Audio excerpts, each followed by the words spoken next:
bonjour à vous, chers amis téléspectateurs, et on est très heureux de vous retrouver en ce mercredi 22 février. Bien, comme on se donne rendez-vous chaque mercredi, ça me fait énormément plaisir de partager avec vous pendant 1h30 avec nos invités et les différents plateaux. J'espère que ça va vous plaire aujourd'hui.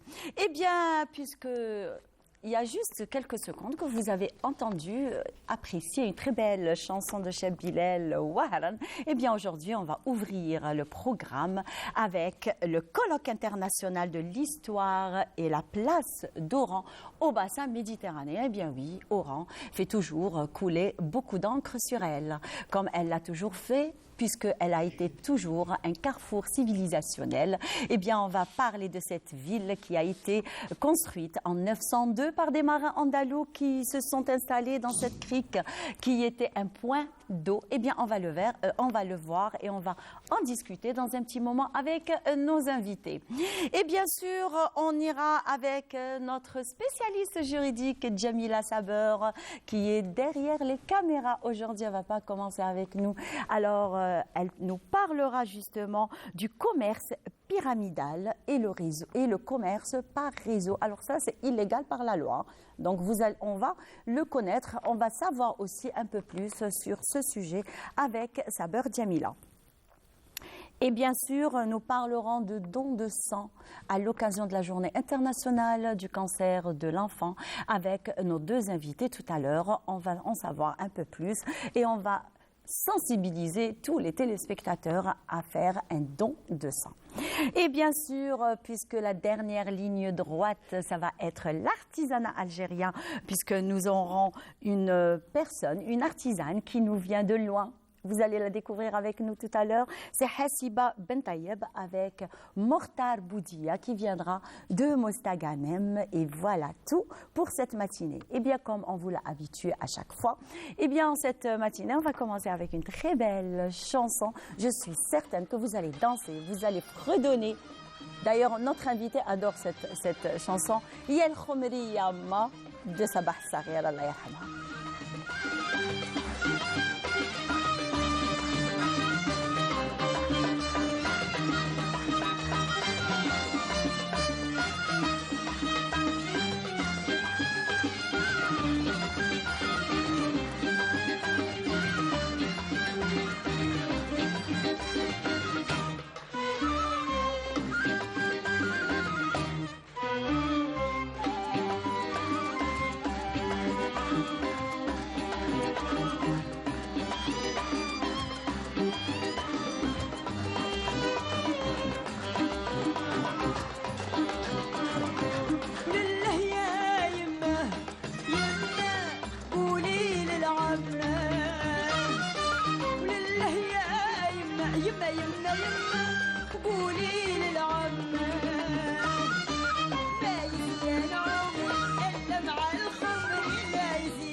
يما يما قولي للعمة ما يزين عمري إلا مع الخمري.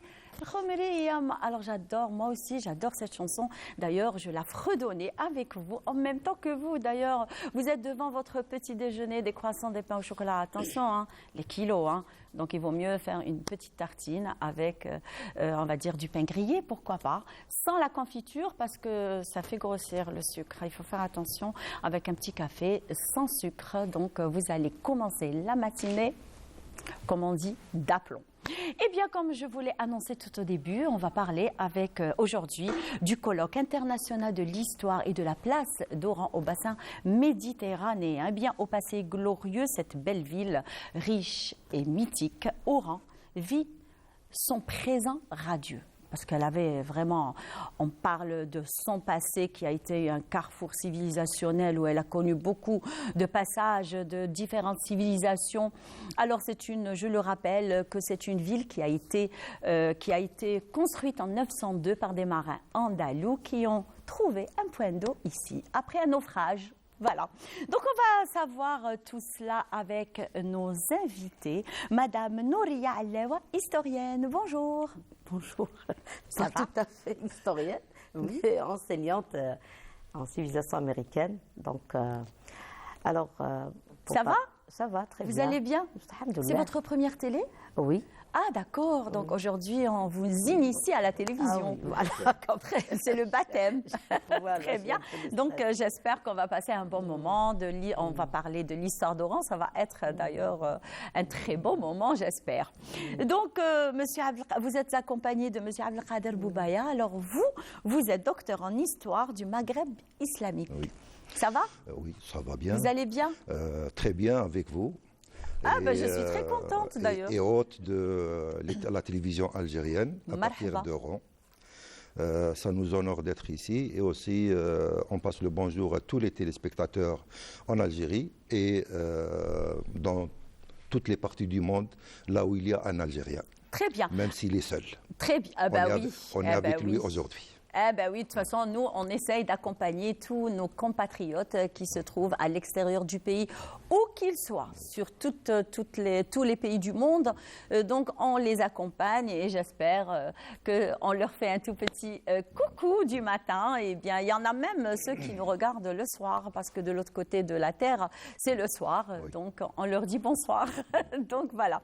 Donc, on va parler aujourd'hui du colloque international de l'histoire et de la place d'Oran. Mais avant de commencer notre débat, eh bien, je vous invite, nos chers invités spectateurs, mais surtout nos invités, à suivre ce reportage sur Oran. Et on se retrouve avec vous pour débattre un petit peu de ce qui se passe, de ce qui en est sur ce colloque international. Je suis née l'an 902. J'ai attiré des commerçants marins andalous. Je suis berbère, je suis l'espagnol, je suis l'arabe, je suis l'ottomane. Oui, je suis tout cela. Je suis une ville ouverte, de brassage cosmopolite, qui n'a rien perdu de sa réputation. Je suis aussi une ville de culture. Mon histoire se confond intimement avec celle du Maghreb, de l'Andalousie, de la Méditerranée. Oui, je suis Oran. Oran, ville extravagante et pure. Oran, la cité des joies et des peines. Oran, modeste et généreuse. Oran, la moderne, qui ne donne plus son dos à la mer. Oran, berceau des lieux et des mémoires.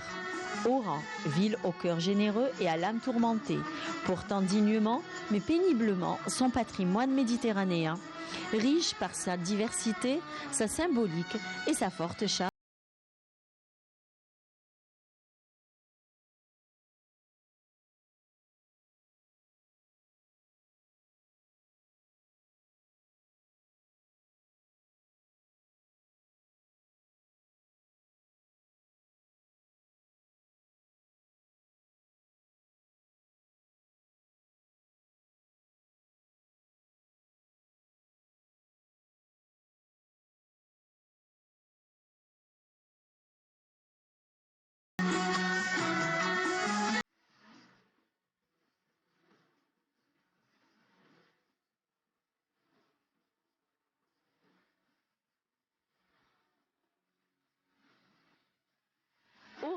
une ville des plus animées et les plus festives d'Algérie. Comme en témoignent ses plages, ses rues très vivantes, une ville qui a su se moderniser et vivre avec son temps. Son parc hôtelier et ses infrastructures routières sont en constante amélioration. Choisi pour accueillir les Jeux méditerranéens 2022.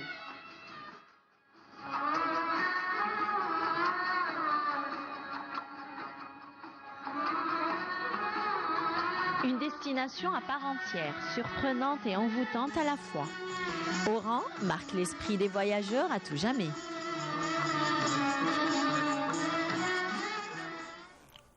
Oran marque l'esprit des voyageurs à tout jamais. Elle reste d'ailleurs, son nom reste ancré dans la mémoire de tous les visiteurs qui viennent faire un tour à Oran. De par son histoire, de par ses sites historiques, de par ses rues, de par de sa modernisation. D'ailleurs, tout le monde en parle. Donc, on va parler aujourd'hui du premier colloque international de l'histoire et de la place d'Oran. Voilà. Voilà. Bon, Pourquoi la tenue de ce colloque voilà. déjà? Ce colloque, nous avons y pensé à l'occasion de l'anniversaire 1120 de sa fondation en 903, 902-903, c'est 290 de l'Hégire, et de 231 années après sa libération par le bey Mohammed ben Othman el-Kabir, qui est entré dans Oran après le départ des Espagnols le 23 février 1792. Et à l'occasion du 60e anniversaire de l'indépendance nationale, nous avons voulu marquer ce triple anniversaire qui coïncide aussi avec la journée de la ville pour commémorer cette ville qui a été construite en 903 comme on a dit, mais qui a été avant l'asile du peuple berbère qui habitait dans les environs. Bon, les Andalous ont construit le port. Le port qui est devenu, puis s'est élargi pour devenir la ville, parce que cette ville était prospère. Il y avait des sources d'eau, il y avait aussi beaucoup de vergers, beaucoup de production agricole et animalière, et les Andalous en avaient besoin parce qu'ils étaient isolés du monde par les Abbassides. Donc les Andalous, surtout après la fondation de l'émirat omeyyade en Andalousie en 758, les émirs omeyyades avaient une seule ouverture, un port qui les rattachait au monde musulman, c'était la ville d'Oran. Et la ville d'Oran, d'ailleurs, après la chute de Grenade, c'était aussi la première ville qui a été la destination des Andalous qui fuyaient la barbarie espagnole. Eh bien voilà. Donc on a eu un petit aperçu de ce qu'il y avait, on va dire, avant en 902-903. Et là, on va parler du colloque. Oui. Bien sûr, donc il y aura beaucoup de thèmes qui vont être abordés lors de ce colloque, parce qu'il faut aussi rappeler à nos chers amis téléspectateurs que ce colloque dure 2 jours. C'est aujourd'hui 22 et le 23. Donc vous allez nous dire où et quels sont ces thèmes qui ont été choisis afin on va dire, de constituer ce colloque. Alors, comme le professeur Boubeya a parlé un peu de l'histoire d'Oran, donc on est revenu un petit peu dans l'histoire. Le colloque, c'est notre laboratoire, présidé par le professeur Boubeya, organise un colloque autour de l'histoire et la place d'Oran. Et c'est qu'on doit souligner 2 événements très importants, historiques, qui sont la fondation d'Oran et la libération d'Oran. Ce colloque a pour objectif de souligner, c'est-à-dire les époques historiques les plus importantes, à commencer par la préhistoire, l'Antiquité, la présence espagnole à Oran, jusqu'à la période ottomane. Donc, vous voyez qu'il y a quand même une diversité de thèmes. Et ce colloque, dans ce colloque, il y a à peu près 41 participants, dont 5 sont de l'étranger, à savoir la Tunisie, l'Égypte et l'Espagne. Et le reste, qui sont 36, viennent d'Algérie, de Mascara, de Chlef, à peu près de toutes les villes d'Algérie. Voilà. Donc, il vise aussi à mettre en valeur le patrimoine historique et archéologique. Et aussi archéologique, c'est-à-dire déjà il y a la présence du musée national par ses tableaux qui retracent, qui retracent le parcours civilisationnel et historique de la ville pendant 2 jours, le 22 et le 23. Oui, voilà. Et c'est ça, c'est donc il y a toujours des visites, autour. Voilà, ça se termine par une visite historique, c'est-à-dire en fin du colloque. Voilà, du colloque. Ça se termine par une visite historique. Voilà, on emmène les participants à voir les repères historiques d'Oran. Voilà. Alors, quels sont les thèmes essentiels que vous allez aborder lors de ce colloque? Oui, bon, les thèmes se rapportent à toutes les étapes qu'a vécues la ville d'Oran. Avant sa construction par les Andalous et après. Donc on va parler de l'Antiquité, les vestiges des Puniques, les vestiges des Romains, des Byzantins et des Vandales qui sont venus à Oran. On parlera aussi de la conquête musulmane. Oui. À partir de 63, c'est 746. On parlera aussi de la présence ottomane qui est venue pour aider les Algériens à faire face aux razzias espagnols. D'ailleurs, les Espagnols qui sont parvenus à coloniser Oran en 1509 et qui ont resté jusqu'à 1792. Bon, après une première libération en 1708, mais les Espagnols ont repris Oran en 1738 et en 1732 et ils sont restés jusqu'à 1792, date dans laquelle le bey Mohammed ben Othman el-Kabir est parvenu à libérer Oran grâce à l'apport des populations musulmanes d'Algérie. Donc les Tolba qu'on appelait, il y a aussi pour commémorer ces Tolba, on a construit une grande mosquée sur le Mourdiajo. Ces Tolba qui sont venus de partout de l'Algérie, de Mascara, de Mazouna, de Rilizane, de Tlemcen, pour participer à la libération d'Oran. Donc on parlera aussi de la présence de la colonisation française. Bon, Oran qui s'est développé après la colonisation française qui est venue le 4 juillet 1832. D'ailleurs, j'ai pris connaissance du programme que vous avez établi justement le 22 et le 23. D'ailleurs, et ce qui a attiré justement mon attention, c'était تاريخ ومكانة وهران الاقتصادية والثقافية خلال الفترة العثمانية. C'est-à-dire que Oran ne s'est pas développée uniquement ces dernières années. C'est-à-dire que Oran, d'ailleurs, elle ne cessait de se développer depuis quand même le XVIIe siècle. Voilà, exactement. Alors, qu'est-ce qu'il en est pour cette... comment se fait-il qu'une ville aussi petite qu'elle soit en Algérie, alors elle a été fondée par des marins andalous, parce qu'ils ont été, on va dire, parce qu'ils ont été, ils ont découvert, voilà, un point d'eau, voilà, donc son développement a été très rapide. Oui. Bon. Quel est le secret de tout cela? Avant, c'est un port. C'est un port dont avaient besoin les Andalous. Donc le port qui les a attirés, bon, le port d'Oran et le port de Mars-el-Kébir, en plus des richesses qui existaient à Oran. Des richesses des habitants, les Beni Mesgan, c'était les tribus qui habitaient, c'est une fraction des Ouzdaja ou Ezdaja, une tribu berbère qui habitait les environs d'Oran, Messerguin maintenant et Boutlilis. Donc ces habitants venaient dans Oran qu'il n'y avait pas de port, il y avait seulement une côte, mais une brèche qui accueillait les vaisseaux espagnols, les vaisseaux musulmans. Donc et le commerce a commencé entre les deux.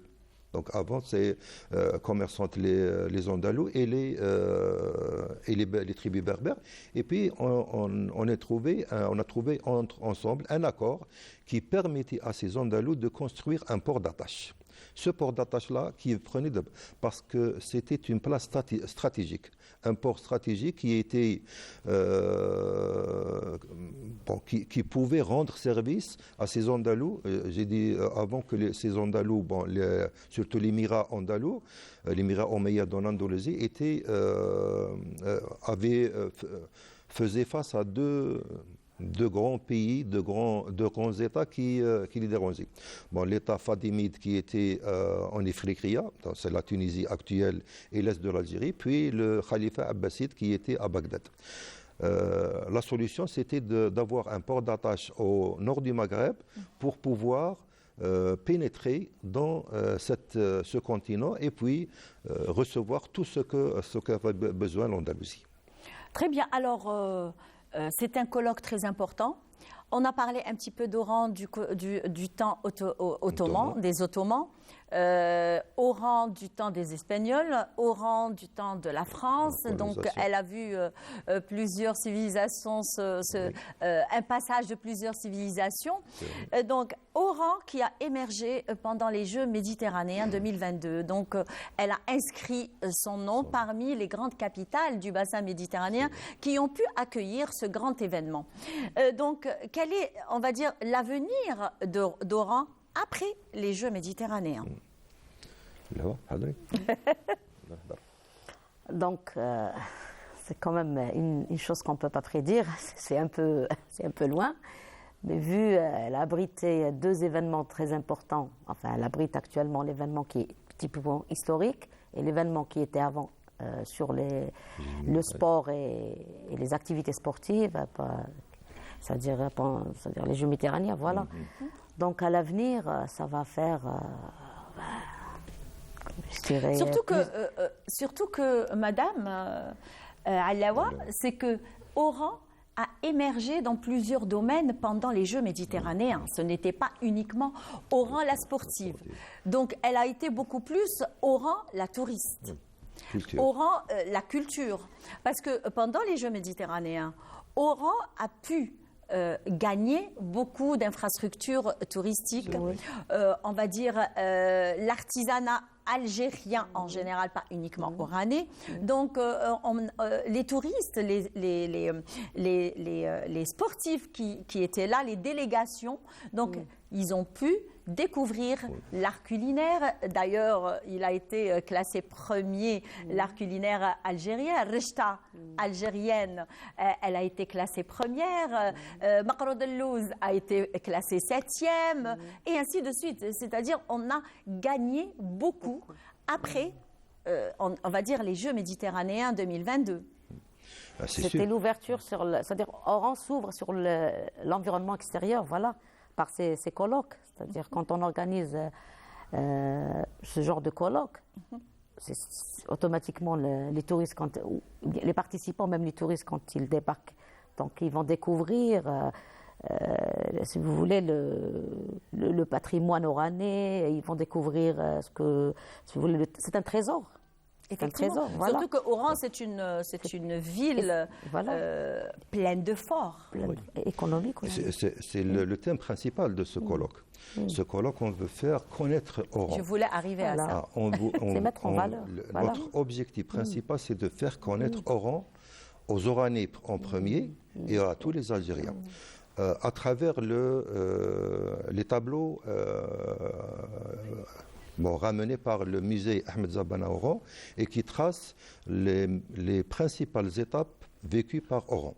Depuis la préhistoire, avec les grottes, des Frés et d'autres places, avec le port gigantesque de Portus Magnus, c'est le grand port, Portus Magnus, c'est le grand port, Portus Divini Marcel Kébir avant, et puis avec Oran qui a été construite en 902-903.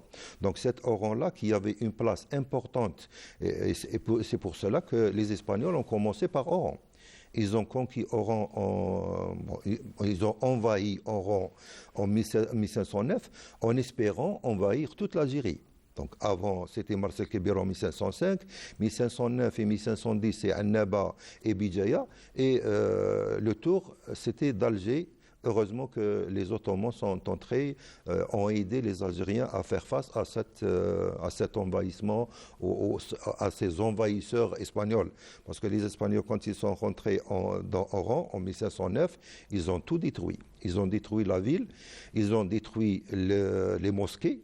Et d'ailleurs, ils ont volé même les lustres des mosquées. Le lustre de la mosquée d'Oran est toujours dans le musée de Madrid. Les manuscrits qui étaient dans cette mosquée-là sont toujours dans les musées et les bibliothèques espagnoles. Donc, alors, c'est tout le contraire des musulmans. les Berbères qui ont conquis l'Andalousie, ils ont construit de nouvelles villes. Ils ont construit une civilisation qui a fait que l'Espagne, l'Andalousie musulmane, était la Qibla, c'est-à-dire elle était la destinée de tous les Européens pour le savoir, pour la science, pour la médecine et tout. C'était le centre du monde. Alors on a parlé un petit peu, on a pu voyager à travers notre petite discussion Oran, le passage d'Oran, on va dire l'évolution d'Oran. Donc quel est le but justement de la tenue de ce colloque ? Le but, c'est mettre en valeur, c'est souligner, comme j'ai dit, c'est souligner le parcours historique de la ville et mettre en valeur le patrimoine historique et archéologique. Et surtout, par les deux événements importants qui est la fondation d'Oran et la libération. C'est ces deux événements qui distinguent la vie d'Oran. C'est ça le but exactement du colloque. D'ailleurs, voilà. la deuxième journée... Même ça se montre par les thèmes. Effectivement. Les thèmes montrent... tous les thèmes se portent... la majorité se porte sur l'histoire. Et la culture de la ville. Voilà. Et d'ailleurs aussi, on a programmé un périple à travers les principaux monuments historiques dans la ville d'Oran. Commencer par le Qasr al-Bey, Masjid al-Bacha, c'est la mosquée qui a été construite par le Bey Mohamed ibn Othman al-Kabir, la mosquée de Bey Bouchlaghm, c'était la première mosquée construite après la première libération d'Oran, et puis les vestiges espagnols, les portes de Canastel et d'autres ports, le Santa Cruz qui était l'asile des Espagnols. Le fort du Santon. Et puis avec tous les vestiges, l'église Saint-Louis, mais tout cela construit la culture d'Oran. Effectivement. Oran qui est une ville méditerranéenne, bon, une ville algérienne en premier, mais une ville méditerranéenne. Il y a le brassage de tous les peuples qui sont venus ici, qui ont trouvé asile et qui ont trouvé des familles qui les recevaient et qui les nourrissaient et qui les aidaient. D'ailleurs, on disait que, bon, juste je finis avec ça, on disait que Oran donnait son dos à la mer. Les Oranais, ils disent non. Parce que Oran, elle ouvre grand ses bras et dit marhaba bikum, welcome to Algérie. Bienvenue en Algérie, bienvenue à Oran. Donc, et comme on la surnomme Oran, la ville aux 100 visages, donc elle est tellement belle qu'on dit qu'elle a 100 beautés. Donc on clôt notre petite entrevue aujourd'hui sur le sujet d'Oran avec la beauté d'Oran. Alors, elle est inégalable. Donc, vous aimez les fruits, vous ? Oui. Quel est votre fruit préféré? C'est l'orange. L'orange, c'est la saison. Hein. Il faut en profiter le maximum. Et vous, madame? L'orange. L'orange, moi, c'est la fraise. C'est bien. Par contre, je vais vous emmener avec moi afin de suivre ce sujet sur les bienfaits du pamplemousse. Et on se retrouve juste après.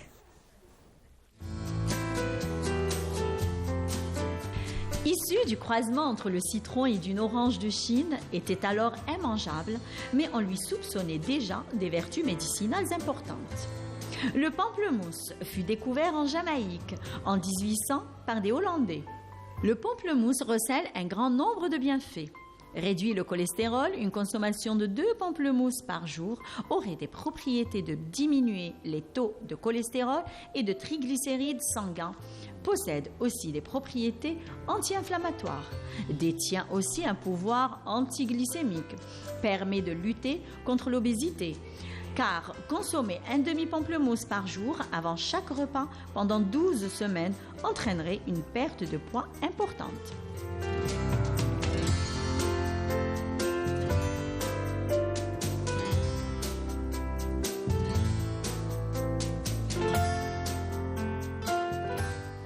Alors bon pour la peau. Tout comme le citron et l'orange, le pamplemousse est excellent pour la peau. Un puissant antioxydant, réduit les risques du cancer. Par contre, faire très attention. La consommation de pamplemousse est formellement contre-indiquée avec certains médicaments traitant l'hypertension artérielle, certains médicaments anti-rejet ou contre l'anxiété. Donc, médicaments et jus de pamplemousse ne font pas du tout bon ménage.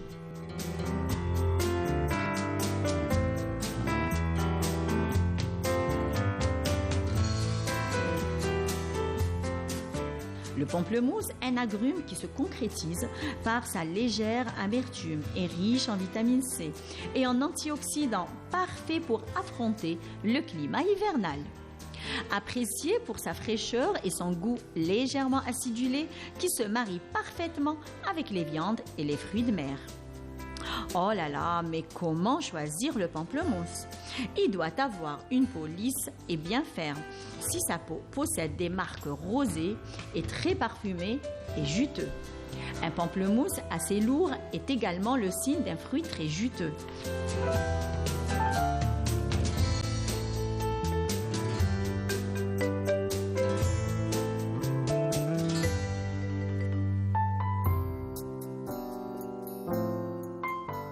Mais évitez les pamplemousses dont la peau est terne et flétrie.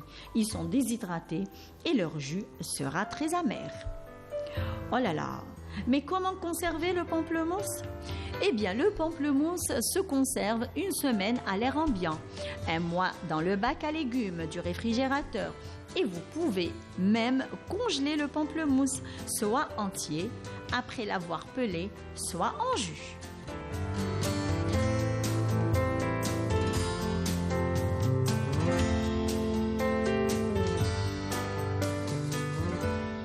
Enfin, mais comment cuisiner et déguster le pamplemousse? En jus de fruits, en entrée, en plat et en dessert. Il se marie très bien avec la volaille, les fruits de mer, crevettes et poissons. En dessert, le pamplemousse est très léger, où on peut saupoudrer de sucre ou de cassonade. On peut aussi le griller juste quelques minutes au four. Peut-être ajouter dans une salade de fruits ou on peut en faire de la confiture et en carré de bonnes pâtes de fruits. Eh bien, le pamplemousse, c'est bien fait. Donc, des fois, on met un peu de sucre dessus. Mais moi, je le préfère en jus. Alors, vous le préférez comment, Maître Saber, Djamila? En jus sans sucre. En jus sans sucre, c'est très bon. Tout à fait. Bonjour. Bonjour, ça va? Bonjour, chers vous allez bien? Bien. Alors, j'étais en plein dedans dans le sujet d'aujourd'hui, puisque aujourd'hui, il sera question de parler du commerce pyramidal et le commerce par réseau. Alors, tel est le sujet de cette journée. Alors, nous, on va en discuter avec Maître Saber Djamila, alors avocate à la Cour d'Oran. Alors, qu'est-ce que le commerce pyramidal et le marketing par réseau? Tout à fait. Donc, voilà, on va commencer parce qu'il y a une petite différence, pas très grande, entre le commerce pyramidal et le commerce par réseau. Donc, ce qu'on appelle en arabe « al-taswiq al-harami » ou « al-taswiq al-shabaki ». Donc, on parle de commerce pyramidal parce que référence à la pyramide.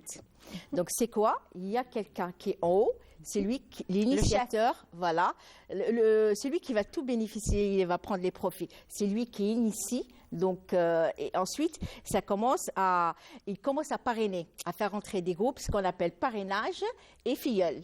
Voilà. Donc, celui qui est en haut va recruter d'autres personnes en leur miroitant des profits, avec des publicités, des marketing, des gens devant des grandes voitures luxueuses, des appartements qui vont gagner beaucoup d'argent. Eux, ils rentrent. Alors, là, normalement, les gens devaient se poser une question. Quand on va travailler, on nous fait travailler ou autre, normalement, on ne nous demande pas un apport financier. Oui. Alors là, on leur exige un apport financier quand même qui est assez conséquent. Voilà, surtout moi, je parle de l'Algérie et tout. Alors, cette personne qui a été recrutée par celui qui est au sommet, donc, elle est dans l'obligation pour récupérer des profits de faire entrer d'autres personnes, de recruter d'autres personnes. Mon Dieu. Alors, les gens là, qu'est-ce qu'ils font? Alors là, quand il y a un commerce, des fois, il y a un commerce, c'est-à-dire de la vente de biens, ou de services. Là, des fois, quand il s'agit de commerce pyramidal, il y a rien. Il y a rien. C'est fictif, c'est imaginaire. Imaginaire, ce qu'on appelle sharikat wahmiya en arabe. Il n'y a rien. Donc, parce qu'on va voir dans le commerce par réseau, il y a des produits, mais les produits toxiques, nocifs, tout. Ah oui. Très.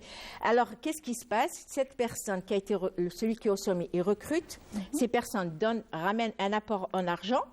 qui est quand même un apport assez conséquent. Pour récupérer des bénéfices, ils doivent recruter d'autres personnes. Et ça va comme ça. Quand ça arrive, la bulle, donc c'est comme si on crée une bulle. Elle est là. Constituée. Voilà. Et le commerce pyramidal a une durée de vie limitée. Ensuite, il disparaît. Voilà. Et celui qui est au sommet, il prend l'argent, il disparaît. Il n'y a aucune trace sur lui. Là, on l'appelle l'escroquerie à la Ponzi. Alors, je vais épeler le nom, P-O-N-Z-I. C'est quoi Ponzi? C'est une référence à Charles Ponzi, qui est d'origine italienne, et c'est lui le créateur de cette escroquerie. Il l'a créé... Donc, il a été un grand Tout à fait. Il a créé depuis plus de 100 ans. Donc, c'était un escroc notoire. Donc, au niveau de l'Italie, ensuite, de peur d'être incarcéré, il s'est sauvé, il est parti aux États-Unis. Il a commencé ensuite à escroquer les gens aux États-Unis. Ensuite, il s'est déplacé au Canada. Il a travaillé dans une banque. Et de là, il a commencé sa grande escroquerie en matière de financement immobilier. Alors, mais Maître Saber, Djamila, c'est que cette escroquerie existe même chez nous. Tout à fait. Mais c'est sûr, parce qu'eux, qu'est-ce qu'ils font? Ils ne vont pas se limiter, c'est une escroquerie internationale. Hein. Donc, surtout, donc les grandes pseudo-sociétés fictives sont installées, domiciliées en Asie, en Malaisie, surtout en Chine. Mais quand il y a ces recruteurs, on va dire, imaginaires, les personnes qui aiment bien aller travailler ou un truc comme ça, ils ne demandent pas après le siège de la société? Voilà, tout à fait. Bon, actuellement, en Algérie, il y a la loi relative au commerce électronique dont on a parlé, on a fait toute une émission, la loi 1805 de 2018. Là, il y a des conditions pour essayer, c'est-à-dire de faire du commerce électronique ou de s'associer avec quelqu'un ou d'acheter chez quelqu'un. Donc, il faut faire très attention. Surtout, il faut avoir l'identifiant fiscal, la raison sociale et tout. Mais que le problème, les escroqueries ont déjà existé, mais les gens continuent à être escroqués. Alors, qu'est-ce que ça a fait? Ça a créé des problèmes. Donc, les gens, généralement, moi, ce qui m'a choqué dernièrement, c'était, ils ont auditionné, interviewé quelqu'un. Il a demandé à ce qu'il soit interviewé à visage masqué. C'est un étudiant, c'est un ingénieur en informatique. Alors, vous êtes ingénieur en informatique. Normalement, vous jonglez avec l'informatique. Vous faites des recherches avant de donner cet apport financier qui s'élève à plus de 200 000 dinars. Oh là là. Ensuite, ils ont ramené leur famille, leurs amis, leurs collègues. Et tout ça. C'est-à-dire, là, ce qu'on comprend, la déduction, celui qui est au sommet, c'est un escroc notoire. C'est un patron en escroquerie. Alors, il forme des escrocs.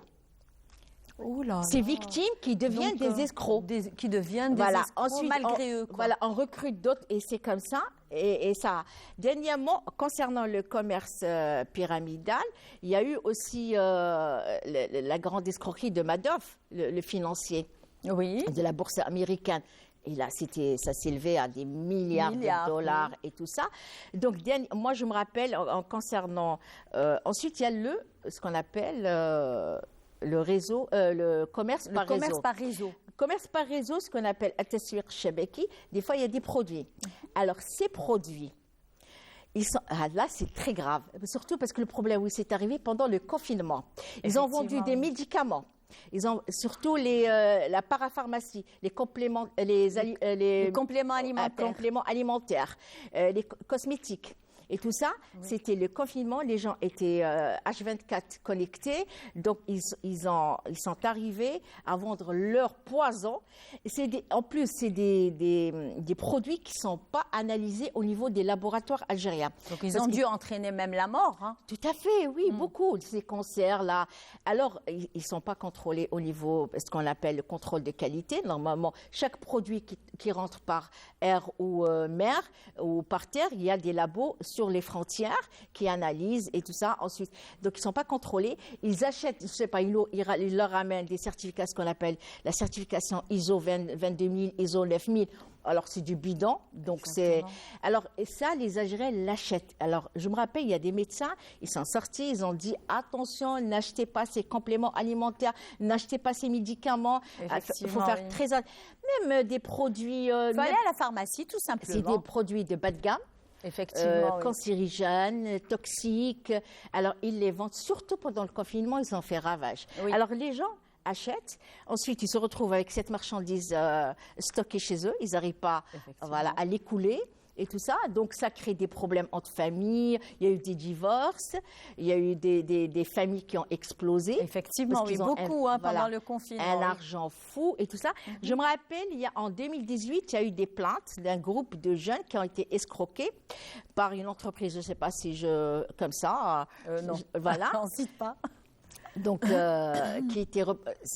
qui ont recruté des Algériens, et ces Algériens, ce qu'on appelle les représentants indépendants, ils ont recruté ces gens-là, ils les ont escroqués. Les jeunes, ils n'ont pas vu de profit. Donc, carrément, ils ont déposé plainte. Et l'affaire, moi, je l'avais suivie au niveau de la cour d'Oran. Voilà. Vous nous ramenez tout le temps. Ah oui, c'est du concret. Des exemples concrets. Voilà, pour que le téléspectateur puisse comprendre un petit peu, puisse connaître ses droits. Et pour qu'il ne soit pas arnaqué. Tout à fait. Déposer plainte, s'il vous plaît, arrêtez. Alors, justement, j'allais vous poser, j'allais arriver à la question, comment déposer plainte contre ces entreprises fictives? Voilà, donc généralement, les patrons, on ne les voit jamais, ils sont ailleurs et tout, ils sont très malins. Donc, ils ne laissent aucune trace. Donc, ils laissent les autres qui sont sur place, là, par exemple en Algérie ou ailleurs, qui endossent la responsabilité et qui sont condamnés. Donc, demandez des identifiants fiscaux. Ne donnez pas. Pourquoi vous donnez un apport financier? Vous voulez travailler. Exactement. Quand on travaille, nous, on cherche de l'argent. Exactement. Voilà, on travaille pour avoir de l'argent. On ne paye pas pour travailler. Exactement. Il n'y a pas de logique, là. Très bien. Alors, comment savoir si une entreprise est pyramidale? De quelle façon? Voilà, c'est difficile, mais il faut voir si, déjà, ce qu'ils proposent comme produit ou service est tangible. C'est-à-dire, est-ce que ce produit, faites des recherches. Vous avez tout à portée de main. Effectivement. Tout. Voilà, faites des recherches. Vous voyez si ce produit est tangible ou pas. Il est un produit, c'est-à-dire qu'on peut. Et ne donnez pas de l'argent. Vous voulez acheter, demandez d'abord. Vous voulez acheter un complément, allez-y. Dans une pharmacie. Vous voulez acheter un médicament, faites-vous une ordonnance par un médecin. Exactement. Donc, il faut... voilà. Et c'est ce genre de commerce pyramidal et commerce par réseau. Il y a eu des recherches par les services de sécurité des autres pays, tout ça, aux États-Unis, le FBI et tout. Ils ont... En matière de commerce pyramidal, ils ont trouvé que c'est des sectes qui sont derrière. Elles ont récupéré ce système, ce projet de commerce. Mon Dieu. Oui, il y a des sectes. Donc, vous voyez, parce que là, quand ils viennent, ils louent des salles des hôtels de 5 étoiles. Donc, c'est le tape à l'aise. À l'aise financièrement. Non, mais moi, j'ai vu des étudiantes, elles ont vendu leur truc pour assister. Et ce qu'on appelle aussi cette truc, entre guillemets, Tanmiya al-Bashariya. S'il vous plaît, c'est l'arnaque. C'est l'arnaque absolue. Arrêtez. C'est de la psychologie. C'est des gourous. C'est des gourous qui viennent, ils louent une salle, ils commencent, des gourous de sexe, ils commencent à la raconter il faut faire ça, il faut faire ça, il faut faire ça. Voilà. Et en plus, il y a eu et en matière de commerce par réseau, c'est une question de blanchiment d'argent aussi. Donc, ils sont intelligente. Derrière. Voilà, tout à fait, ils sont derrière. C'est intelligent quand même. Et pour clôturer, c'est illicite. Il y a eu des fatwas, fait le charia. C'est péché, c'est interdit par la charia. Alors, attendez, juste une question. Comment pouvoir déposer plainte contre ces entreprises pyramidales? Voilà, donc il faut essayer d'avoir le bon... Généralement, on commence, ce que j'ai dit, le sommet, on ne peut pas le toucher parce qu'il reste invisible et parce qu'il recrute des gens. Même pas son nom, peut-être que c'est une fausse identité. Tout est fictif. Ah, c'est une fausse identité. Voilà, tout. Voilà. Vous allez me dire, mais c'est des escrocs. C'est des escrocs notoires. Alors, et de haute voltige aussi. Hein. Donc, alors, ils recrutent les Algériens. Donc, ce sont des personnes hyper intelligentes. Oui, mais ils ont escroqué des milliardaires aux États-Unis, au Canada, en Angleterre, en Europe. Ça, il faut dire aussi que ces personnes qui sont hyper intelligentes, ce sont des escrocs intelligents. Donc, de toute façon, vous allez me dire, l'escroc est toujours intelligent. Donc, c'est-à-dire, il s'adresse à des personnes, on va dire, ça c'est entre parenthèses, chers amis téléspectateurs, tamaïn. Voilà ce que j'allais dire. Il y a un adage populaire chez nous, il dit tamaïn, il relboul kedeb. Voilà. Il y a l'adage populaire algérien. Voilà. Donc, ce que j'ai toujours dit, attention, vous êtes connectés, il y a des groupes C'est vrai, dans ça, le. c'est intelligent. Voilà. Ils vous surveillent, Ouais. ils surveillent tout. Ils disent non, moi je suis un petit. Les faits et gestes. Voilà. Ils analysent même les commentaires les plus débiles. Ils les analysent. Pour un petit peu Tout à étudier à qui ils Tout s'adressent. à fait. Ils savent, donc, telle société, voilà les gens, comment ils raisonnent, comment ils font, comment on va taper, comment on va les escroquer, on va les dépouiller, on va les plumer, simplement. Voilà. Donc, Alors, je vais vous faire une confidence parce Oui. que ça m'est arrivé une fois, il y a quand même quelques années de ça. Donc, j'ai été contactée par une entreprise justement pyramidale, mais je Voilà. ne savais pas que c'était une entreprise pyramidale. Et là, ils m'ont demandé de déposer 500 000 dinars. Ils ont tapé fort. Exactement, d'apport. Ensuite, je me suis dit, mais qu'est-ce qu'ils ont ces gens-là? voilà. Pour travailler, on me demande 500 000 dinars. Et comme, bon, à l'époque, moi, je n'avais pas besoin de travailler. Et là, je leur ai dit, j'ai commencé à discuter avec cette femme. Voilà. Et ensuite, elle m'a bloqué sur son téléphone. Voilà. Parce qu'elle a su que j'étais en train de rassembler un petit peu. C'est-à-dire, vous n'étiez pas la personne qu'on peut arnaquer. Exactement. Vous allez Oui, la oui. mettre à nu. Donc là, voilà. vous me faites rappeler un Tout petit à peu un fait. fait Eux, ils ciblent. Moi, ce qui me choque, un ingénieur en informatique qui se fait arnaquer, il arnaque sa famille. On forme des escrocs. Des victimes qui se transforment en escrocs et ça va comme ça. Mais est-ce qu'on peut les démasquer? Tout à fait, tout à fait. Alors, quelles sont les sanctions? Ah ben, c'est la prise en ferme. Par exemple, le cas de cette société, pseudo-société. Il y a eu des plaintes à Oran et à Annaba. Ça a fait un scandale national. Hein. Donc, surtout Oran et Annaba. On va dire international. Oui, mais Pas surtout national. chez nous. Oui. Alors, qu'est-ce qui s'est passé? Elles vendent des produits asiatiques et elles vendent aussi des voyages touristiques. En même temps, elles vous disent, si vous arrivez à vendre ça et tout, et vous ramenez des membres de votre famille, de vos collègues, de vos voisins, vous allez gagner. Non seulement, vous allez avoir des profits, Oui. et ensuite, vous allez gagner des voyages à l'étranger, à l'Asie, surtout en Asie plutôt. Ah oui, En à Asie. des prix, à moitié prix. Voilà. Et Ah eux, oui. et eux-mêmes, ils Je disent... vous ai dit, Thomas. Voilà. Bah oui. Donc, qu'est-ce qu'ils font? Ils ramènent des gens et tout ça. Donc, il y a eu des jeunes qui sont révoltés, ils sont partis, ils ont déposé plainte contre ces Algériens qui ont été arnaqués par le sommet, ils ne le connaissent pas. Donc là, il y avait des Algériens qui étaient victimes, se sont transformés en escrocs, qui voulaient escroquer. Donc, ils ont déposé contre trois représentants indépendants algériens. Donc, ils ont été condamnés à 3 ans de prison ferme chacun, Ouh là là.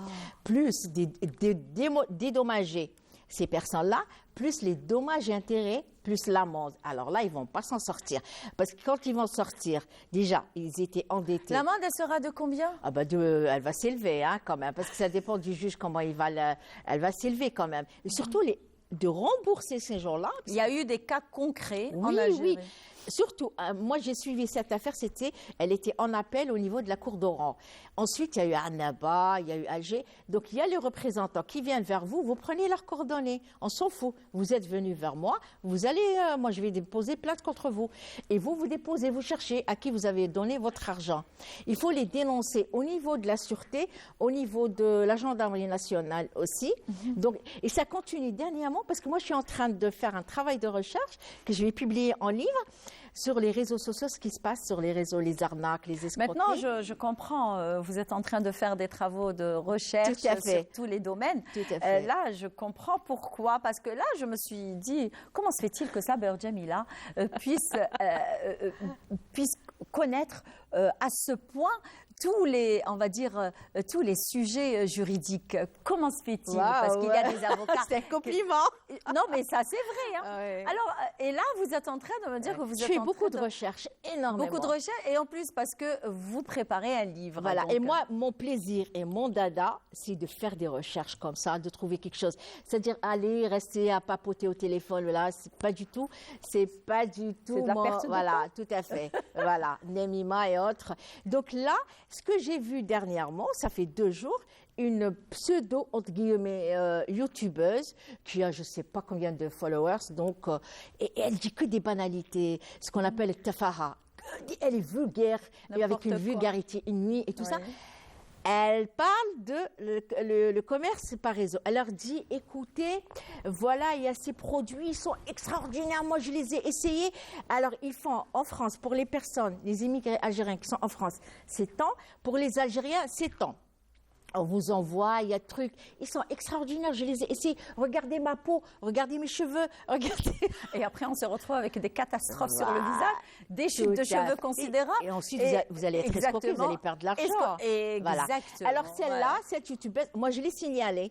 Je l'ai signalé et tout ça. Vous avez bien fait. Ah oui, c'est certain. Donc, merci, Maître Saber, Djamila. Donc, on se donne rendez-vous le mercredi prochain avec un autre sujet aussi d'actualité. C'est sûr. Très bien. Alors, je vous propose de suivre avec moi et c'est une petite pause musicale qui s'impose par de très belles voix oranaises, Cheb Fethi et bien sûr Soria Bouel. Non, Souad Bouel. القمر كيف عملي وحيلتي والكتاب غشفة كيف عملي وحيلتي دي من مشكلة القمر كيف عملي وحيلتي والكتاب غشفة لا لا لا لا لا لا لا لا لا لا لا لا لا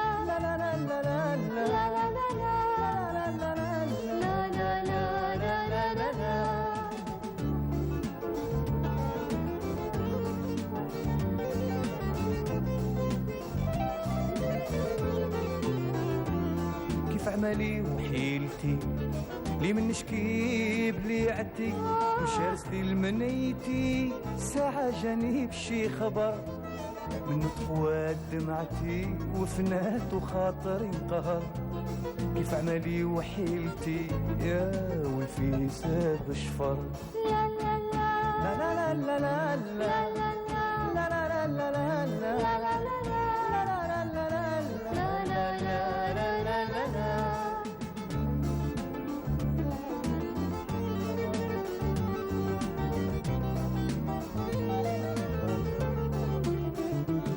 البارح يا العمة مشارس لي الفاطمة قال لها يا القايمة لله بركات من الهجر الواحد رافع السما سألتك يا سهل الشفر كيف عملي وحيلتي يا والفي ساب شفر لا لا لا لا لا لا لا لا لا لا لا لا لا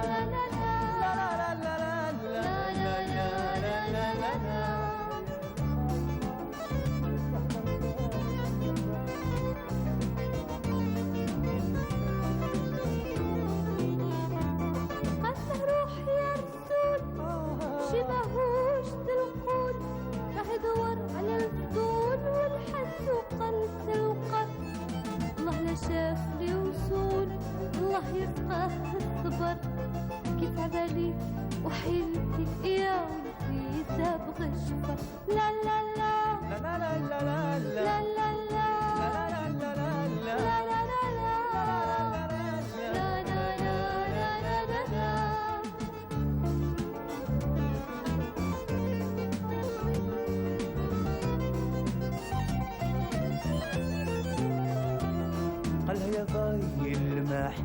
قلب المحبوب راه شاح خليته عابد نواح دمع عيونه كما المطر لو صبي يطير بالجناح عندك يا كامل القدر كيف عملي وحيلتي يا والفي ساب شفر لا لا لا لا لا لا لا لا لا لا لا لا لا لا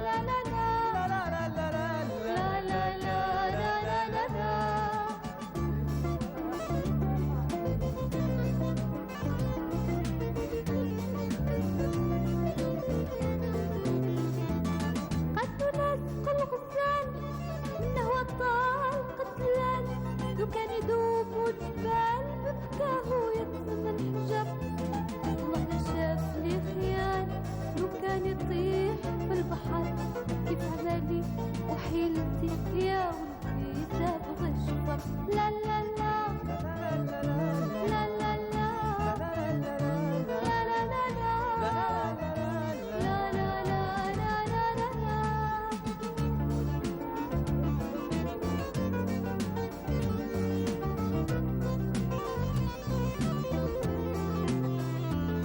قال المرسول يا عجب بشي من قلة الأدب كما قالوا أهل الحساب في السابق قلت ظهر المال شرف النسب ويديه طريق في الوعر كيف عملي وحيلتي يا ولفي ساب شفر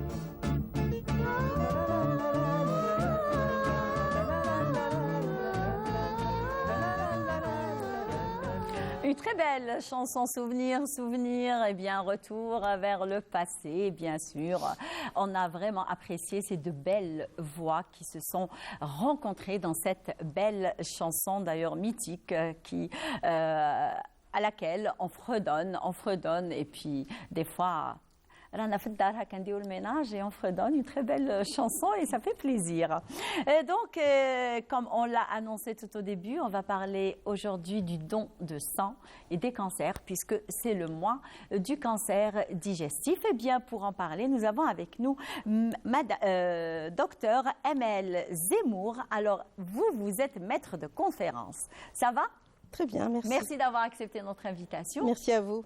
Très pour bien. l'intérêt que vous portez à la pathologie. Merci beaucoup. Merci. Et vous êtes accompagnée d'une étudiante d'ailleurs qui représente toutes les étudiantes qui vont sensibiliser alors la population. Généralement, elles sortent sur le terrain. Elles sont très actives d'ailleurs. Sabah al-Anwar, c'est avec Soraya Bellaili. Ça va?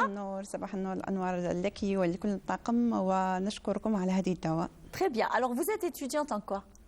إعلام بقسم الإعلام. Ah ben voilà, vous êtes en plein dedans. Oui. Donc normalement, vous avez fait justement une action caritative et une action de sensibilisation pour inciter les personnes à aller donner du sang. Alors, تقدري تهضري لنا على هذه المبادرة اللي داروها les étudiants؟ هذه المبادرة طبعا جاءت مجرد فكرة بسيطة، كانت حاجة كما نقولوا حاجة صغيرة ولات حاجة كبيرة. كانت في قسم مع الأستاذة مع أستاذة رئيس علي ابتسام. كانت مبادرة مجرد بحث نظري ورديناها ميداني.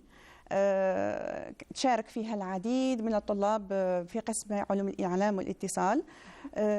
هذه المبادرة كان نقول لك حاجة شابة بزاف، وحسينا باللي هذه الأستاذة رئيس حستنا بالحيوية والنشاط وفعل الخير في الحرم الجامعي وفي الحياة الجامعية، حتى أنها غرست لنا حتى خارج الجامعة هذه الروح وهذه المبادرات. احنا نتمنى ماشي غير في القسم تاعنا، نتمنى حتى في جامعات الأخرى، إما في جامعة وهران أو حتى جامعات في كل جامعات الجزائر. Très bien. Alors كيفاش انتم خرجتوا ودرتوا هادو لي زاكسيون دو سنسيبيليزاسيون؟ كيفاش رحتوا باش ديروا هذه التحسيس on va dire pour le don de sang parce que كاين quand même des personnes اللي راهم حاسبين باللي le don de sang رايح يضرهم. كيفاش حتى اقنعتوا بزاف الناس باش يروحوا يمدوا لو سان تاعهم؟ هي الحاجه الاولى المبادره بديناها عبر مواقع التواصل الاجتماعي اللي كما نقول حلينا جروب في الجامعه. قلنا لهم باللي هذه حاجه مليحه وحاجه خيريه، وكان فيها متطوعين كثير. فرحوا بزاف الطلاب باسكو هذه حاجه خيريه زعما اي واحد يتمناها واي واحد يبغى يشارك فيها. مادام حنايا بلد اسلامي ونبغوا هذه المبادرات الخيريه ونبغوا نديروا الخير ونلقوه ان شاء الله عند رب العالمين. كان فيها متطوعين طبعا من الطلاب وفيها متطوعين طبعا من خارج الطلاب. D'ailleurs, on est en train de voir justement l'action qui a été faite la semaine dernière. طبعا. Vous pouvez commenter les images. علق على هذا الصور اللي كتشوف فيهم. احنا طبعا فرحنا بزاف من رحنا لهذه المستشفيات. رسمنا لهم بسمه اللي كان شعار تاعنا هو ارسم بسمه. فرحوا وحتى ان ما قمناش غير احنا وحدنا، حتى راحوا معنا متطوعين اخرين منها المهرج او الفكاهي فريد اللي طاهم ساعدهم بزاف وبدلهم الجو تاعهم في تلك المستشفى. قمنا بهذه الزياره طبعا ماشي في كناستيل فقط، بل ذهبنا كذلك الى مستشفى الحاسي لمرضى السرطان. لو HS إمير عبد القادر. قدمنا لهم هدايا معتبره طبعا، وكانت طبعا كما نقولوا احنا لايمنا بيناتنا الطلبه وكل واحد جاب نصيب معتبر. قلنا لهم هدايا من كراريس كراريس من قصص وفيها الوان كثير من الالعاب. Est-ce que Thomas, d'ailleurs, les étudiants, on va dire du moment que c'est une action de sensibilisation, est-ce que نتوما بديتوا le don de sang, est-ce que نتوما بديتوا الدم تاعكم قبل هاد الناس اللي نتوما تخرجوا باش ديروا التحسيس؟ قدمنا، كان هناك 30 متطوع لتبرع بالدم، زعما ما شاء الله عليهم. كان مازالنا للان مازال فرحوا بالمديروا التطوعات هذه، مازال للان القائمه مازالت متواصله وبغا يزيدوا يتبرعوا بالدم. ما شاء الله زعما كانت روح نشيطه بزاف عند الطلبه، ومازال عجبتهم هذه المبادرات وبغا يزيدوا، وقال لك نزيدوا نديروا مبادرات اخرى حتى يكون نرسموا حاجه مليحه في الحرم الجامعي تاعنا، ونتمناها ماشي غير في القسم الاعلى في كليه العلوم الانسانيه والاسلاميه، نتمناها زعما يشاركوا باسكو حاجه مليحه وتفرح بزاف. Eh bien, puisqu'on parle de l'EHS, l'émir Abdelkader, d'ailleurs, c'est un établissement qui est spécialisé dans l'oncologie médicale, que ce soit adulte ou enfant. D'ailleurs, ça a commencé par les enfants et maintenant, elle englobe les enfants et les adultes. Et bien sûr, nous recevons avec nous, comme on l'a annoncé tout au début, c'est docteur Emel Zemmour, maître de conférence en oncologie médicale. Est-ce que vous pouvez nous parler un petit peu de ce cancer qui se propage rapidement parce que déjà, on va dire, l'une des plus grandes causes de ce cancer, des fois, la personne ne part pas chez le médecin. Elle ne fait pas de check-up. On ne part jamais chez... Si on n'est pas malade, même si c'est pour une petite grippe, des petites céphalées, un petit mot d'estomac, donc on ne part jamais. On s'auto-médicamente. Voilà. Donc, est-ce que vous pouvez nous en parler un petit peu? Tout à fait. Alors d'abord, je tiens à remercier l'étudiante pour cet excellent travail. J'approuve énormément et c'est un excellent exemple de contribution de la faculté et de contribution de ces jeunes intellectuels dans la société et dans le travail sociétal. Bravo, un grand bravo. Et puis, ça touche aussi une tranche de la société qui est très fragile et qui est malade et qui a vraiment besoin de notre soutien à la fois pratique mais aussi un soutien psychologique. Ça fait énormément de bien et ça fait beaucoup de bien autant pour le malade, autant pour eux, parce que quand on fait du bien, vous savez très bien que ça revient vers nous. Donc c'est excellent. Vraiment, je les remercie amplement. Donc, pour parler aussi de cette maladie chez l'enfant et chez l'adulte, c'est vrai qu'on ne fait pas de check-up, c'est vrai qu'on s'automédique trop souvent et c'est pas bon. C'est vrai qu'on devrait au moins une fois par an aller voir son médecin pour un check-up, donc pour un contrôle général, pour voir ce qui ne va pas. Si jamais il y a quelque chose qui ne va pas, c'est très important. Ce n'est pas le cas chez nous. Chez nous, c'est vrai qu'on découvre en général ces maladies à un stade assez avancé parce qu'on ne contrôle pas. Et quand on découvre ces maladies à un stade avancé, on a recours au traitement médical et aux autres traitements de façon plus longue. Et quand on dit de façon plus longue, c'est-à-dire qu'on a besoin de beaucoup de médicaments, mais aussi de sang. On a besoin de sang. Parce que déjà, un cancéreux, il a besoin de sang, il a besoin de plaquettes, il a besoin... Et c'est souvent d'ailleurs, souvent il est transfusé parce qu'il tombe des fois par la suite de son traitement en aplasie, donc ce n'est pas évident pour lui d'ailleurs. Et puisqu'on parle aussi de l'enfant, il faut dire que la pathologie de l'enfant, c'est essentiellement des hémopathies. Donc c'est essentiellement des maladies du sang. Et donc c'est vrai qu'on a beaucoup plus besoin de dons de sang pour l'enfant que pour l'adulte, encore qu'on ait besoin pour les deux. Maintenant, la demande, elle est constante. Vous avez raison, la demande, on a besoin de sang toute l'année. Et donc il faut y penser régulièrement. On n'a pas un mois ou une semaine dans l'année pour penser à ce don de sang, mais on doit y penser toute l'année. On a un besoin très important. D'ailleurs, vous remarquez qu'on a des demandes via la radio, via les médias, via le Facebook. Beaucoup. Toute l'année, on a besoin de sang. Et donc, c'est vrai qu'il faut y penser. Ce don de sang, il est important pour les deux. Il est important pour le donneur et il est important pour celui qui va recevoir du sang. Il permet de sauver une vie.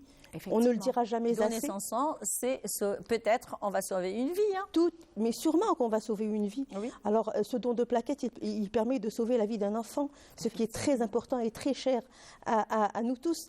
Et puis, il est aussi important pour le donneur, parce qu'il ne faut pas oublier qu'un don de sang, il permet de régénérer la masse sanguine du donneur aussi.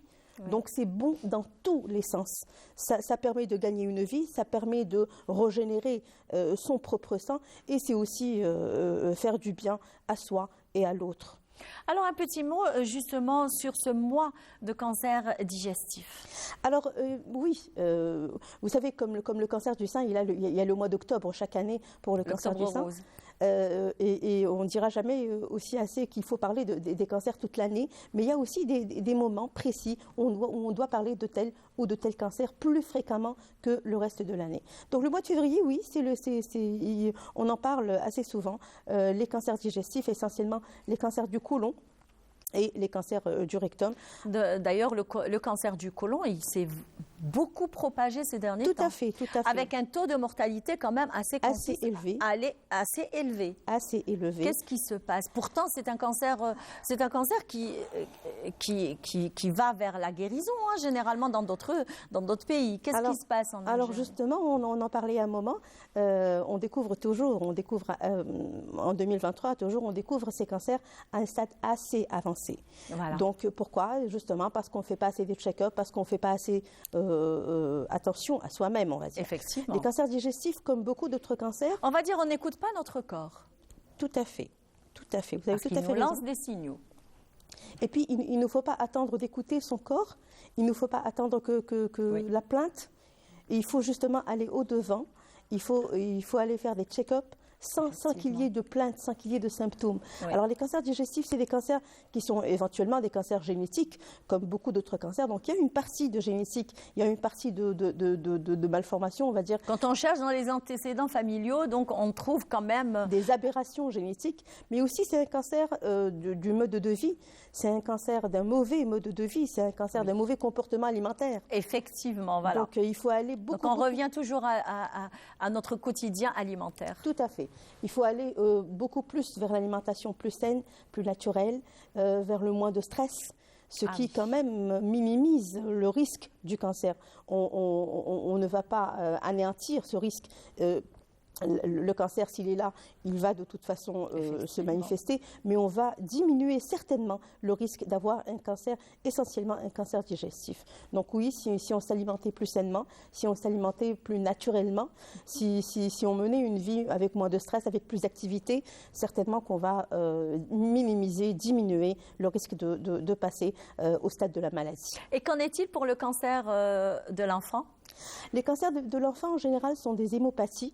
Donc, c'est vrai qu'une bonne partie des cancers de l'enfant sont des cancers congénitaux. Ce sont des aberrations génétiques, même au cours de la grossesse, ce qui fait que l'enfant peut avoir un cancer dès les premiers mois, voire dès les premières semaines de sa vie. Et puis, il y a d'autres cancers, essentiellement les cancers du rein de l'enfant et les cancers oculaires de l'enfant aussi, et qui risquent de contracter durant la première et la deuxième enfance. Alors, j'ai lu quelque part, d'ailleurs, pas plus tard qu'hier, que le cancer le plus propagé des enfants en Algérie, c'est l'ostéosarque ou alors le sarcome d'Ewing. Est-ce que vous pouvez nous en dire un peu plus? Et pourquoi ce sont les cancers de l'os qui atteignent beaucoup plus les enfants?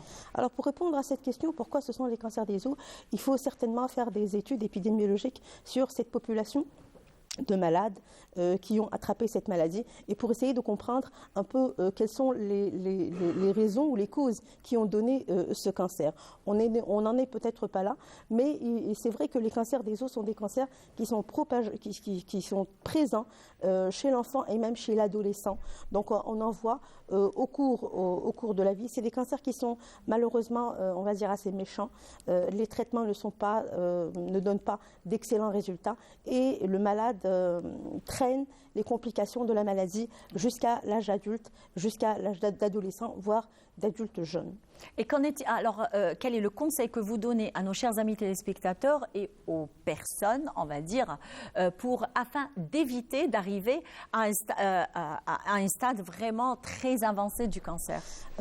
Pour parler de prévention, la prévention, elle est surtout active dans les cancers de l'adulte, parce que c'est le mode de vie qu'a mené cet adulte qui a contribué un petit peu à ce cancer. Maintenant, pour le cancer de l'enfant, la prévention n'est pas très active, puisqu'on avait dit que ce sont surtout des aberrations génétiques qui ont donné ce type de cancer. Seulement un conseil à donner à tout le monde, c'est de consulter au plus tôt et ne pas attendre de l'apparition de plusieurs symptômes pour aller voir un médecin. Effectivement. Donc, je reviens à vous, Soraya Bellaili. Donc, vous avez fait cette action, c'est très bien d'ailleurs. Alors, quel est l'objectif de ce que vous avez fait, de cette action? L'objectif. Bon. Alors, l'objectif en arabe, c'est الهدف. Voilà. الهدف من هذه المبادرة اللي درتوها ديجا. طبعا الهدف الأساسي أن نرسم بصمة في وجوه هذه الأطفال تاعنا المرضى، حتى نغيروا لهم الجو، نغيروا لهم حاجة، نغير المرض كل يوم واحد يشوف، كل يوم يشوف هذاك المرض شويه، واحد ينظر أمه، واحد يشوف حاجه تضحكه شويه، يبدل له الجو تاع اللي يكون فيه يوميا.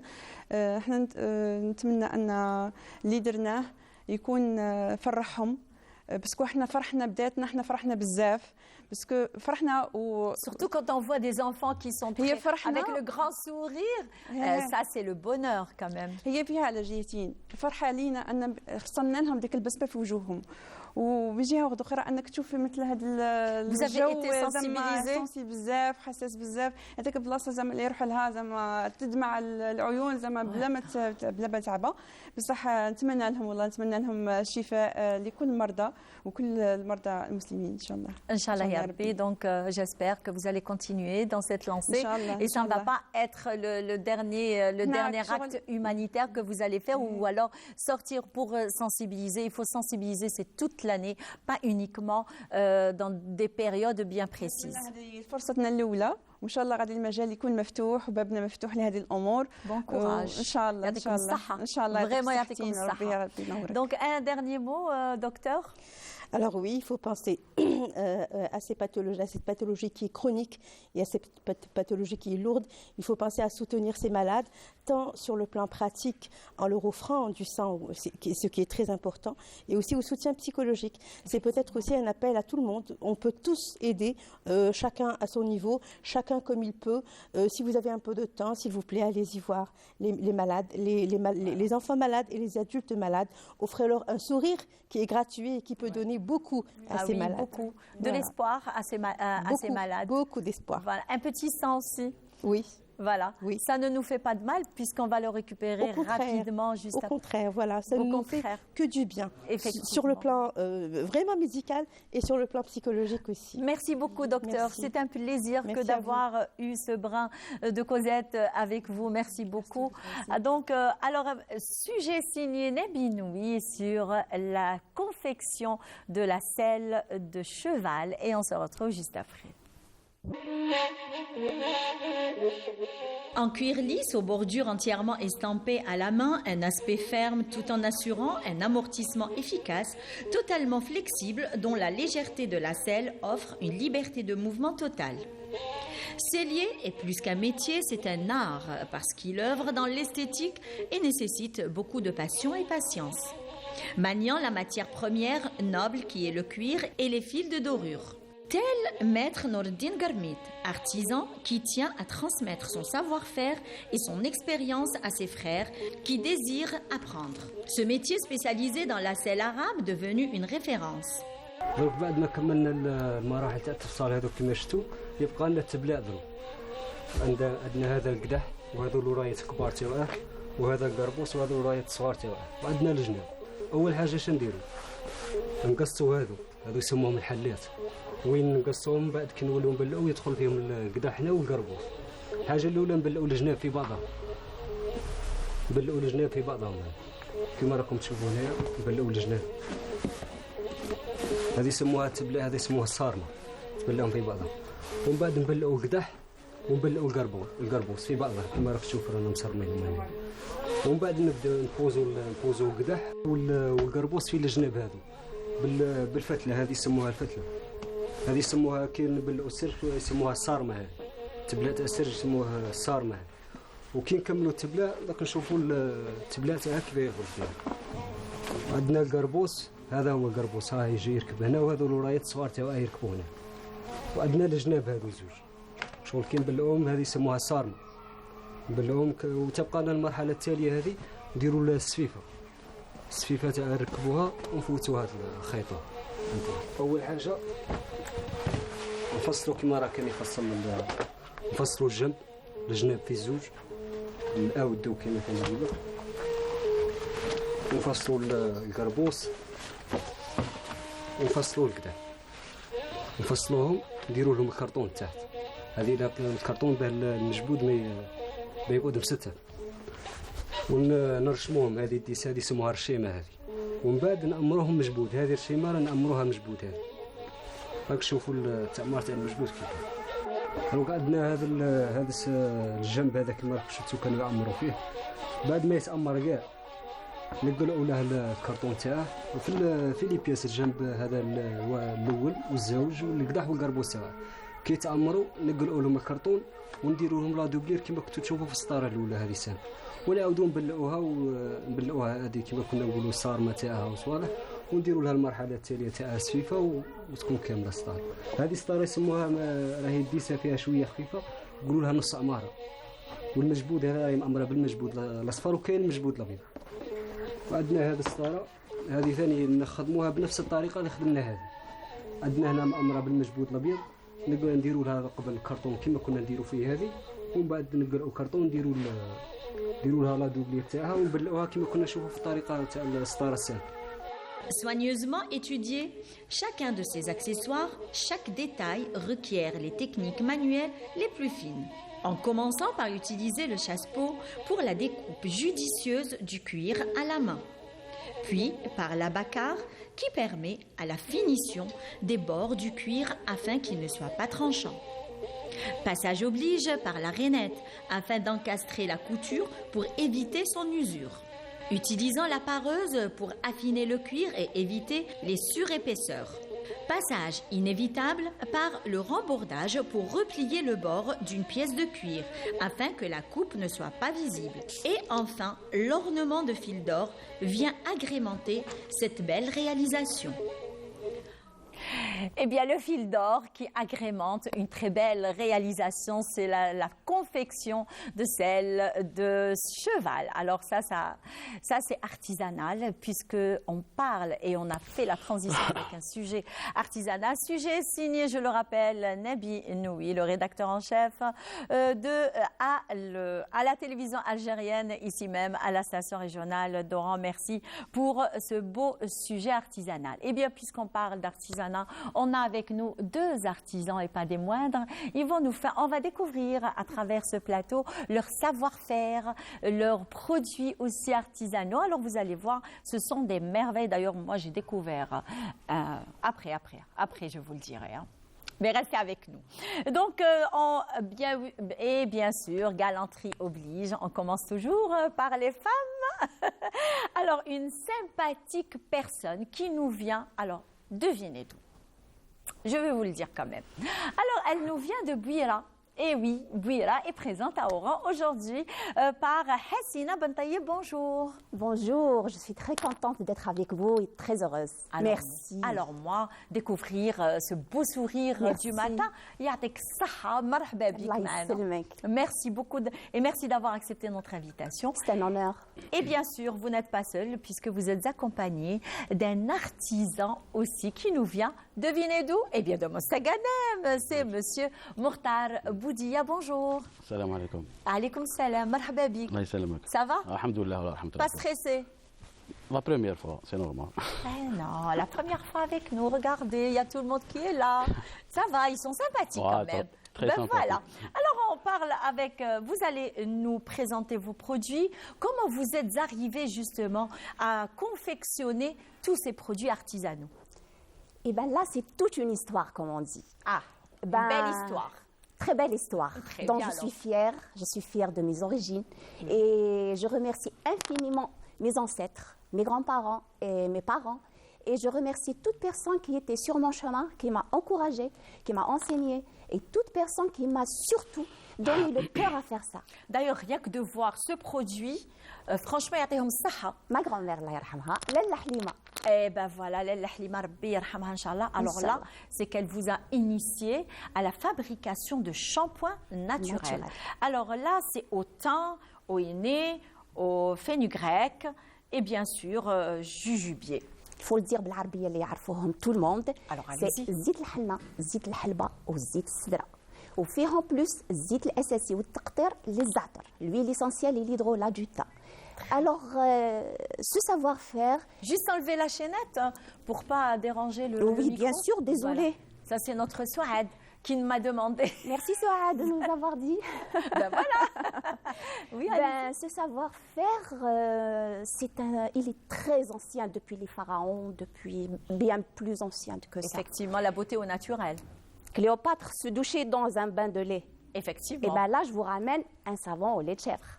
Et ben tout ça... Il est où le... Avec l'emballage doré. Ah, c'est celui-là. C'est pour On ça le que met vous en m'avez- doré, on le met en doré, strass, en on le met en valeur. bling-bling pour que les gens savent que Il ça sent va bon, donner. hein.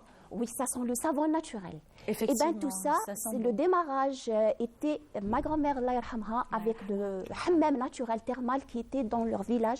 Moi, je suis native de Palestro et il y avait Mazel ou yani, un hammam thermal où les gens, depuis la nuit des temps, rentraient et ça coulait à l'intérieur. Et à l'intérieur, les femmes faisaient les bains, faisaient sabon zaïr que vous voyez là dans le pot, Oui. avec la cuillère, c'est Oui. le démarrage du savon. C'est la base de tout savon. C'est sabon beldi, sabon jazaïr. Vous le fabriquez vous-même? Oui, avec l'huile d'olive, l'huile de ricin et l'huile de noix de coco. Tout ce qui est de produits artisanaux, typiquement algériens. Et celui-là, ça donne une peau magnifique. Et les anciens le lavaient avec même le branas diawilhom. Vous imaginez pas, vous êtes jamais demandé comment le branas taham bkri avec la terre, avec la poussière était blanc. Ben non, je ne me Extra suis blanc. pas posé la question. Eh ben, hein, je franchement. vous Je vous dis la vérité là. J'attire votre attention.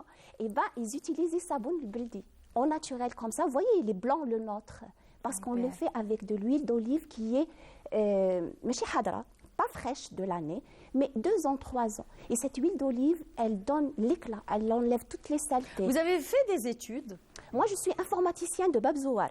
et après vous êtes reconverti à l'artisanat. J'ai fait ça toute ma vie. J'ai grandi avec ça grâce à mes parents, à ma grand-mère, avec mes ancêtres. Comme j'ai dit, on a vécu dans la nature.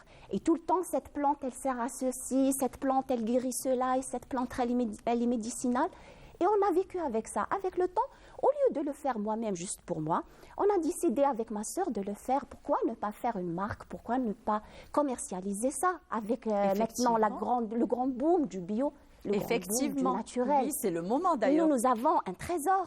L'Algérie contient... D'ailleurs, je vois ce shampoing qui Voyez. remplace tous les produits chimiques qu'on a qui suscitent à perdre les cheveux, les chutes, etc. Donc, moi, je pense que c'est dû à tout ce qui est chimique. hein.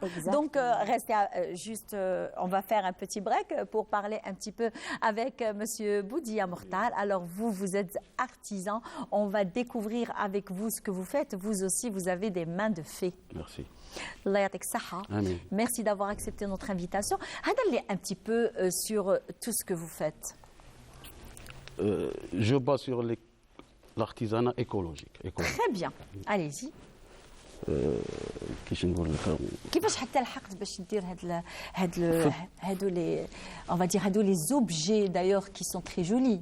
تعلمت شويه لا بيجوتري بكري، تعلمت شويه لا بروتيز، زعما جي خدمت شويه بيبان، خدمت لي فو بلافون، خدمت لي طابل، خدمت الزاج، خدمت زعما جي بليزيور دومين فتح عليهم باش وصلت زعما كي شغل ميتريزي لا ماتيير، كي شغل في الكوير، في اللوح، في تعلمت ليكول اللي لصقوا Donc vous هذه. travaillez n'importe quelle matière. Je travaille n'importe quelle matière que vous imaginez. D'ailleurs, vous avez évoqué le cuir et le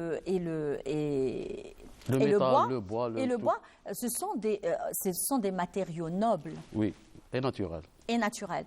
Où est-ce que vous allez, on va dire, chercher votre matière première? À l'abandon. تمشى تكون في الطريق تلقى مورسو تاع لوح نخدمها هكا. Donc dans ce cas, vous faites même du recyclage. وي وي وي وي وثاني سكوند فيل صوالح كما نقولوا حاجه تكون مهرسه ما تقيسهاش نقدروا نخدموا بها حاجه نيمبورت كال حاجه قادر ان بتي ساشي يكون طايح في الطريق نخدم لك بها ان ديكور وتزوقه. Eh ben. هكا pour éviter le... Et ça prend combien de temps, par exemple? D'ailleurs, là, j'ai vu quelques objets.